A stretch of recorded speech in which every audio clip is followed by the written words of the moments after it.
नमस्कार, मैं कनकलता झा आज आप लोगों के लिए सर्वनाम लेकर उपस्थित हूँ। सर्वनाम की चर्चा संज्ञा से अलग नहीं हो सकती या यूं कहें कि नहीं की जा सकती, क्योंकि हम संज्ञाओं को हटाकर अगर किसी अन्य शब्द का प्रयोग करते हैं, उन्हीं शब्दों को ही हम सर्वनाम कहते हैं। आइए सर्वनाम की परिभाषा हम पढ़ते हैं। संज्ञा के स्थान पर प्रयुक्त होने वाले शब्दों को सर्वनाम कहा जाता है। सर्वनाम संज्ञाओं की पुनरावृत्ति को रोककर वाक्यों को सौंदर्य युक्त बनाता है। हम कुछ उदाहरण देखेंगे जिससे आपके सामने बहुत स्पष्ट हो जाएगा कि आखिर संज्ञा क्या है और सर्वनाम क्या है। सर्वनाम की कुछ उदाहरण है। आइए एक उदाहरण के द्वारा सर्वनाम को विस्तृत से समझते हैं। पेड़ पौधे प्रकाश संश्लेषण की क्रिया के दरमियान ऑक्सीजन मुक्त करते हैं। पेड़ पौधे पर्यावरण को संतुलित बनाए रखते हैं। पेड़ पौधे विभिन्न जीवों को आश्रय प्रदान करते हैं। पेड़ पौधे भूधरण को रोकते हैं। पेड़ पौधों से हम फल फूल दवाएं इमारत लकड़ी आदि मिलती है। अब इन वाक्यों को तो हमने पढ़ा, लेकिन ये वाक्य कैसे सजे हुए लगते ये आगे हम देखेंगे। पेड़ पौधे प्रकाश संश्लेषण की क्रिया के दरमियान ऑक्सीजन मुक्त करते हैं। वे पर्यावरण को संतुलित बनाए रखते हैं। वे विभिन्न जीवों को आश्रय प्रदान करते हैं। वे भूक्षरण को रोकते हैं। उनसे हमें फल फूल दवाएं लकड़ी आदि प्राप्त होती हैं। हम पहले जिन वाक्यों को हमने पढ़ा वो बोझिल हमें लग रहा था, वो जैसे हमें समझ में ना आ रहा हो या कुछ अटपटा सा लग रहा हो। लेकिन जब हम दूसरी बार इन वाक्यों को पढ़ते हैं, वे, उनके, वह, उनसे, इन सारे शब्दों को लगाकर, तो हमें कहीं ना कहीं ये जो पद है वो बहुत अच्छा और सुलझा हुआ सा महसूस होने लगता है। तो हमें ये जो संज्ञाएं, पेड़ पौधे, जो संज्ञा शब्द है, उनको हटाकर जब हमने वे, उनसे, इन सब का प्रयोग किया तो उसे हम सर्वनाम कहते हैं। अब बात करेंगे सर्वनाम के भेदों की। सर्वनाम के भेद।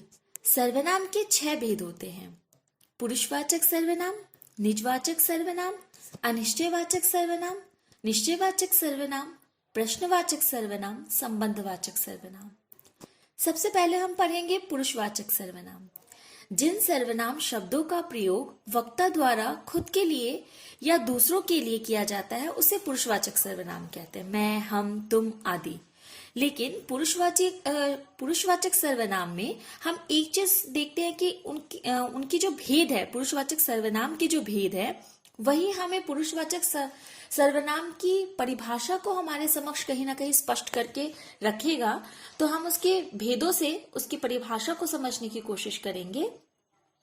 उत्तम पुरुष, उसका पहला भेद है।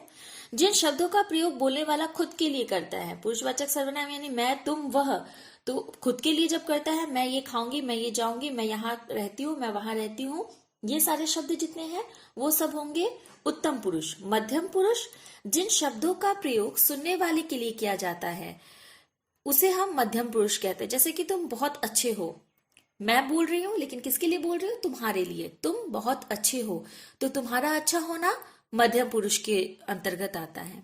अन्य पुरुष, जिनमें 2 व्यक्ति तो बात करते हैं लेकिन वो किसी तीसरे व्यक्ति के बारे में बात कर रहे होते हैं। जिन शब्दों का प्रयोग किसी तीसरे व्यक्ति के बारे में बताने के लिए होता है उसे हम अन्य पुरुष कहते हैं। जैसे कि हम उदाहरण देखेंगे, मैं, तुम और रीता कल बाजार जाएंगे। मैं उत्तम पुरुष, तुम मध्यम पुरुष और रीता यहां पर हो जाएंगे अन्य पुरुष। अब हम अगली परिभाषा को देखते हैं। निजवाचक सर्वनाम, जिन शब्दों का प्रयोग वक्ता किसी चीज को अपने साथ दर्शाने या बताने के लिए करता है उसे निजवाचक सर्वनाम कहते हैं। उदाहरण देखेंगे हम, मैं अपने कपड़े स्वयं धो लूंगा, मैं वहां अपने आप चला जाऊंगा। निजवाचक सर्वनाम में मैं अपने लिए इन सारी चीजों का प्रयोग करती हूँ, मैं खुद के लिए कर रही हूँ, मैं अपने आप खा लूंगी। यहाँ अपने आप जो शब्द है उसे ही हम निजवाचक संज्ञा के सर्वनाम के अंतर्गत रखते हैं।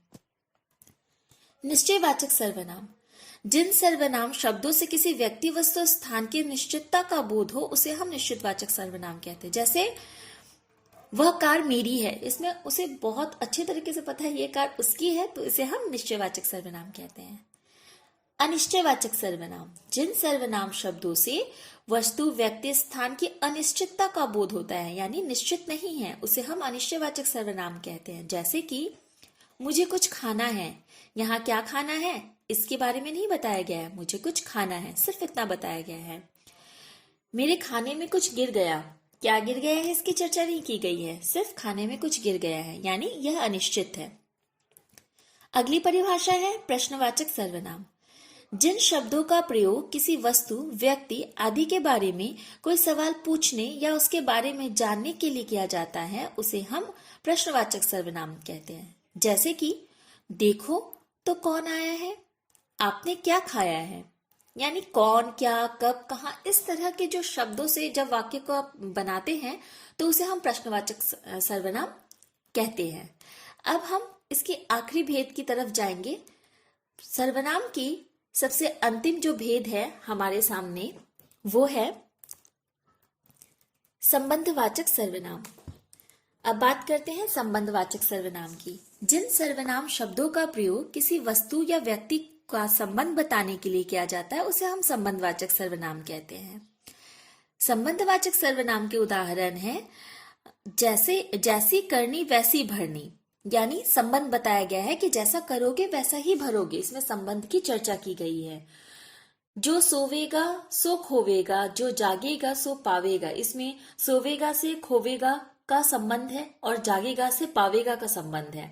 जैसा बोओगे वैसा काटोगे, यानी हम जैसा बोते हैं वैसा ही काटते हैं। इसमें बच्चों आप कुछ प्रश्नों का हल आप इस वीडियो से देखकर कर सकते हैं। पहला प्रश्न, सर्वनाम किसे कहते हैं, इसके भेदों के नाम लिखो। दूसरा प्रश्न जो आप कर सकते हैं इसमें से, जो आपको इस वीडियो में जिसका उत्तर भी आपको प्राप्त हो जाएगा, निश्चयवाचक अनिश्चयवाचक सर्वनाम में क्या अंतर है, प्रश्नवाचक सर्वनाम किसे कहते हैं। अगला प्रश्न, निजवाचक सर्वनाम की कुछ उदाहरण दीजिए। इन सारे प्रश्नों का उत्तर आपको इसी वीडियो में मिल जाएगा, जिसको आप घर बैठे बड़ी आसानी से कर सकते हैं। धन्यवाद।